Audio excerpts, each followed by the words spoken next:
नमस्कार जय हिंद साथियों। कल से देश भर में एक भ्रामक खबर फैलाई जा रही है। कहा जा रहा है विपक्ष ने महिला आरक्षण बिल गिरा दिया। सारा गोदी मीडिया चिल्ला चिल्ला के चीख चीख के वही बात कह रहा है जो मोदी जी कहते हैं, जो भारतीय जनता पार्टी के लोग कहते हैं। मैं तो कह रहा हूं इन चैनलों को अपना नाम बदल के बीजेपी के नाम से रख देना चाहिए। बीजेपी का मीडिया प्रकोष्ठ बन के लोग काम कर रहे हैं। एक झूठी और भ्रामक खबर कि महिला आरक्षण बिल विपक्ष ने गिरा दिया, यह चलाया जा रहा है। और कल से मैं देख रहा हूं पूरी की पूरी भारतीय जनता पार्टी महिला हितैषी बन गई है। वो पार्टी जिसकी मातृ संस्था आरएसएस ने 100 वर्षों में एक भी महिला प्रमुख नहीं बनाया आरएसएस का। वो पार्टी जिसकी मातृ संस्था आरएसएस में महिलाओं का प्रवेश वर्जित है। वो भारतीय जनता पार्टी और जनसंघ जिसका आज तक कोई भी अध्यक्ष महिला नहीं हुआ। वो पार्टी, वो बीजेपी जो मणिपुर पे खामोश रहती है, हाथरस पे खामोश रहती है, अंकिता भंडारी के मामले में खामोश रहती है, जो बलात्कारियों को संरक्षण देने का काम करती है, वो कल से महिला हितैषी बन गई है। और मैं देख रहा हूं कि पूरी की पूरी गोदी मीडिया उनके पक्ष में खड़ी है। पहली चीज तो मैं देश के लोगों को स्पष्ट तौर पे कहना चाहता हूं कि महिला आरक्षण बिल 2023 में जो पास हुआ था वो देश भर में लागू हो चुका है। यह उसका नोटिफिकेशन है। 16 अप्रैल 2026 को 3 साल के बाद, याद रखिएगा 3 साल के बाद इस बिल को नोटिफाई किया मोदी जी ने। 16 अप्रैल 2026 को, आज 18 है, कल 17 थी, उसके पहले 16। ये देखिए आप, तो ये कौन सा बिल नोटिफाई हुआ है? 2023 में जिसको सारे विपक्ष ने, पक्ष ने, सब ने मिल के पास किया था, महिला आरक्षण बिल, वो पास हुआ है और वो नोटिफाई हो चुका है। अब जो कल बिल गिरा वो क्या था? वो था देश के टुकड़े टुकड़े करने का बिल, जो भारतीय जनता पार्टी टुकड़े टुकड़े गैंग बन के देश भर में लागू करना चाह रही थी। उत्तर और दक्षिण का झगड़ा कराना चाह रही थी। बंगाल की सीटें कम, उड़ीसा की सीटें कम, तमाम राज्यों के बीच में असंतोष पैदा करना चाह रही थी। तो आपसे मैं पूछना चाहता हूं, क्या आप देश में असंतोष चाहते हैं?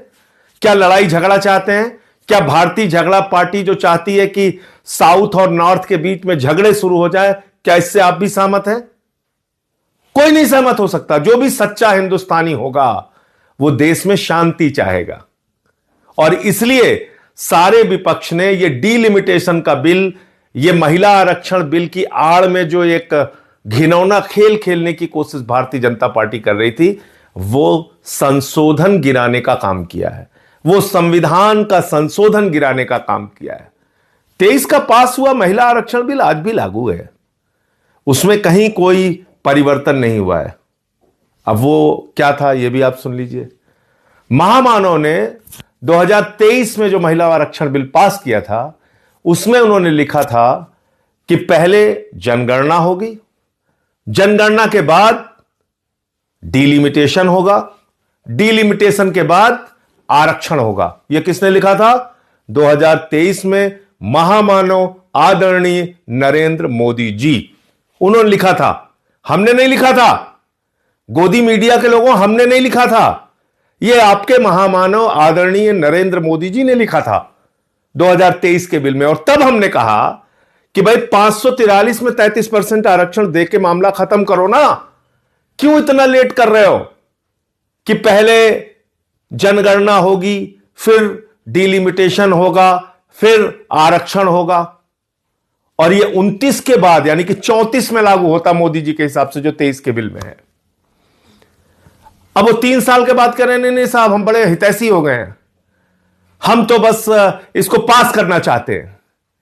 यह कितनी झूठी और बेबुनियाद बात है कि 3 साल तक वो 2023 का बिल इन्होंने नोटिफाई नहीं किया था, जिसके ऊपर संशोधन लेके आए। 16 अप्रैल 2026 को आनन फानन में उसको नोटिफाई किया इन्होंने। और अखबारों की हेडिंग आप देखिए। चलिए, गोदी मीडिया वाले गलती करते हैं, बात समझ में आती है।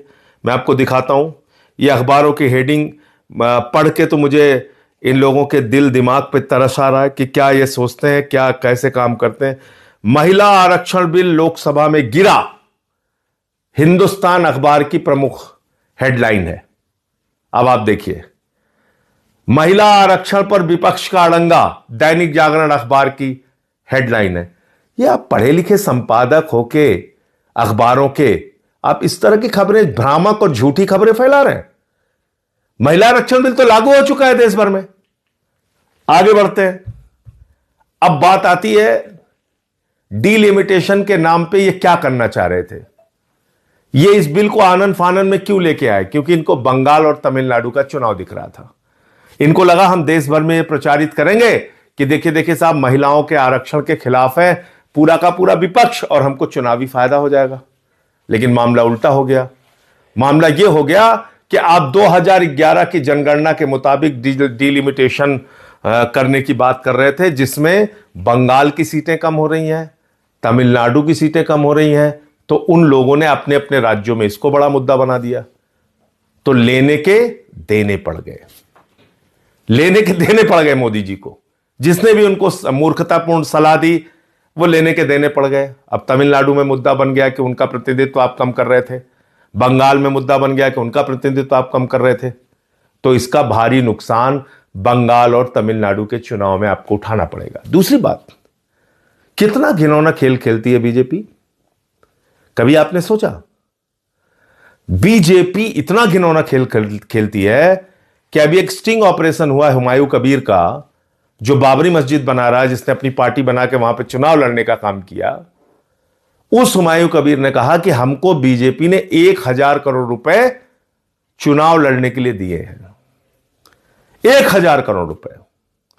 और हुमायूं कबीर बाबरी मस्जिद बनवा रहा है वहां पे। इसका मतलब बीजेपी के पैसे से बाबरी मस्जिद बन रहा है वहां पे। इतना ही नहीं, हुमायूं कबीर को केंद्र सरकार ने जेड कैटेगरी की सुरक्षा दी है।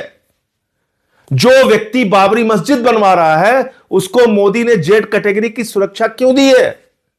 क्या इतना नहीं सोच पा रहे हैं आप लोग? क्या इतनी आंखों पे पट्टी बांध ली आप लोगों ने कि कितना घिनौना खेल खेलती है बीजेपी? इसलिए इन लोगों से सावधान रहिए। और मैं फिर दोहराना चाहता हूं, महिला आरक्षण बिल 2023 में जो पास हुआ था वो लागू हो चुका है। डीलिमिटेशन बिल के जरिए जो देश के टुकड़े टुकड़े करने की, आपस में लड़ाने की, उत्तर दक्षिण का झगड़ा कराने की जो कोशिश थी, वो कोशिश विपक्ष ने मिलकर नाकाम किया है। जय हिंद।